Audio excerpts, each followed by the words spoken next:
Sandali lang to, Viv. Bakit ba kasi tayo nandito, Princess? Marami pa nga kasi akong kailangan gawin. Magpapahula lang ako. Hula? Magpapaskam ka lang kamo. Kung itong pupuntahan natin, magaling to. Alam mo, ako na lang yung manghuhula sa'yo, Princess. Viv! Babagsak tayo kay Mrs. Ruiz kasi malilate tayo kasi magpapahula ka sa isang scammer. Vivian, please. Fine. Thank you. Hello po. Baho naman dito. Ayaw mong nandito kainin. Ay, ako po. Gusto ko po. Ining? Ganap na ganap, ha? Hindi ikaw. Siya. Una po ako, ha? Anong gusto mo malaman? Isa lang naman po yung tanong ko. Papasa po ba ako this year? Napaka-simpleng tanong galing sa isang simpleng babae. Oo naman. Yes! Ngunit sa kabila ng kasayahan mo, may malungkot na nangyayari sa buhay mo. Hala, huwag naman sana akong i-reject ng crush ko. Anyway, yun lang po yung tanong ko. Ito po yung bayad. Salamat po. Tapos na? Tara na, princess. May paparating na delubyo sa buhay mo. Ha? Ako po? Ikaw. Madilim. Napakadilim. Kahit mag-init ka, hindi ka lulubayan ng kamatayan. Ako ba kausap mo? Kahit iwasan mo, patuloy ka nitong susundan. Huwag niyo nga po akong pagtripan, hindi po ako yung nagpapahula, yung kaibigan ko po. Hindi ka lulubayan ng kamatayan. Malapit na. Malapit ka nang mamatay. Umalis na nga tayo rito.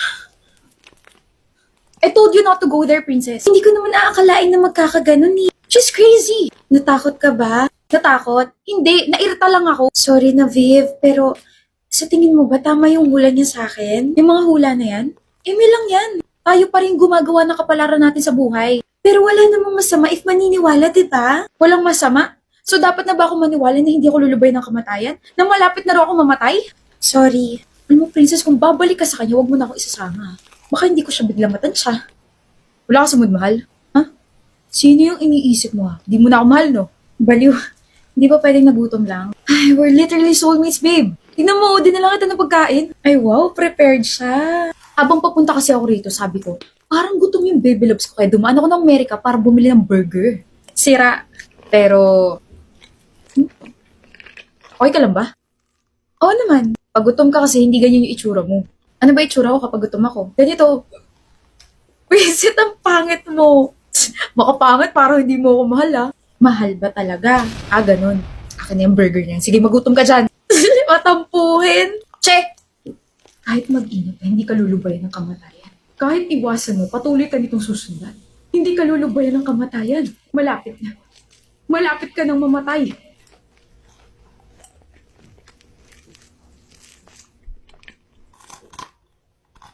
Wisit! Wisit! Wisit ka rin, princess. Bakit mo kasi ako sinama ron? Mamamatay na ba talaga ako? Ayoko pa. Tama ang aking hula na bibisita ka sa akin ngayon. Bakit? Hindi ka ba pinapatahimik ng mga nasabi ko sa'yo, Ineng? I don't know kung anong trip mo sa buhay at sinabi mo yung kapalaran ko kahit hindi naman ako yung nagpapahula pero ever since you said those things, palagi na akong binabangungot. Hindi ka lulubayan ng kamatayan. Alam ko na yan. Ang gusto ko malaman, may solusyon ba para hindi ako mamatay? Meron. Meron? Sakripisyo. Yun lang?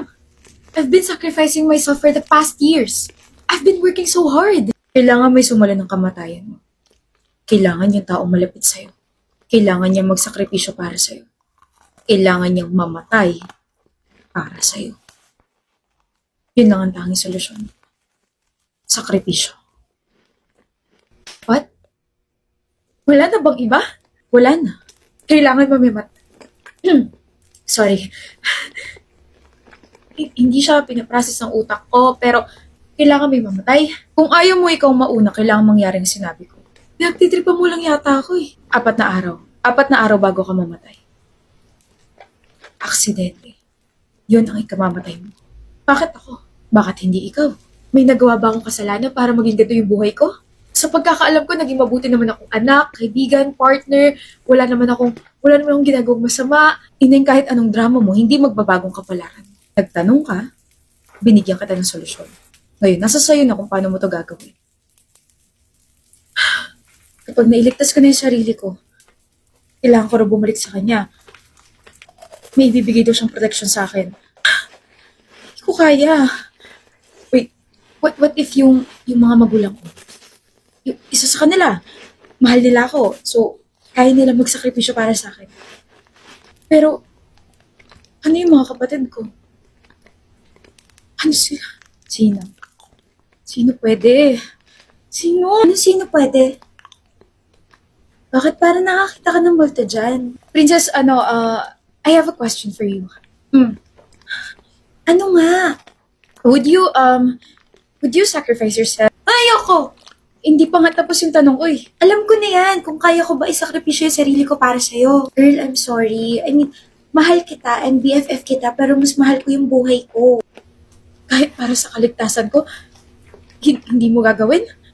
I still need to find a boyfriend, build a family, etc.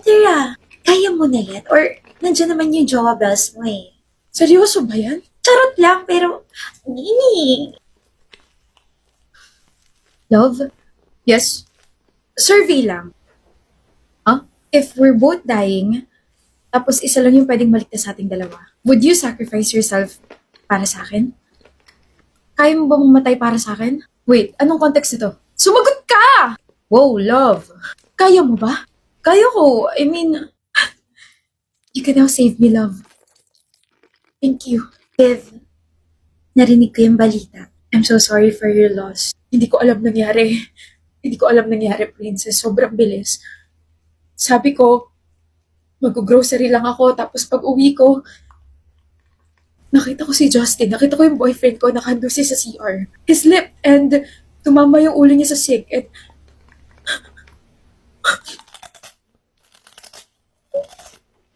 ano na lang gagawin ko kung wala siya? Bakit pa kasi ako nag-grocery? Bakit pa ako umalis? Bakit? Should have been there.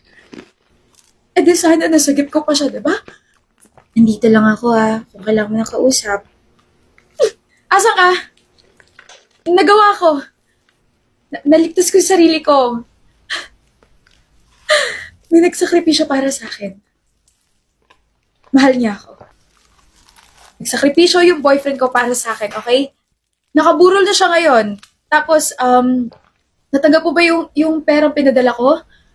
Di ba sabi mo kapag nagawa ko yung inutos mo, bibigay ka sa akin, tapos kailangan ko magbayad. So, nasan ka? Akin na yung protection. Sino mo, te? Yung babaeng nandito po, yung manghuhula. Blonde po yung buhok niya, tapos mahaba. Uy! Pati ikaw ba na biktima niya? Ha? Naku po, pang-20 ka na ngayong araw na naghahanap sa kanya. Modus ang babaeng yun. Kung ano-ano binibigyan niyang hula sa mga bumibisita sa kanya, pero ang totoo, gawa-gawa lamang niya yun para makalikom ng pera. Hindi totoo yung mga hula niya. Nalaman din namin na wanted yun sa ibang bayan dahil sa panloloko. Humigit kumulang 1 milyon yata yung nakuha niyang pera sa ibang tao eh. Nalaman din namin na dati siyang actress pero nalaos agad dahil nasangkot sa scam. Ewan ko ba, grabe talaga yung mga tao ngayon, parang manloko. Magkano nakuha sa'yo? Hindi pwede. Hindi. Totoo yun. Kasi hindi lang pera yung nakuha niya sa akin. Nako! Titulo ng bahay? Lupa? Kotse? Ano? Buhay. Buhay ng tao. Buhay? May tumatawag sa'yo. Viv, nasan ka? Hello? Nasan ka? Asa? May mga polis dito sa bahay namin. Hinahanap ka. Hindi raw aksidente yung kinamatay ng boyfriend mo. Pinatay daw siya. Teka. Diba ikaw yung huling kasama niya bago siya namatay? Kaya ba nandito yung mga polis? Kaya ba hinahanap ka nila kasi ikaw yung pumatay? Viv! Viv!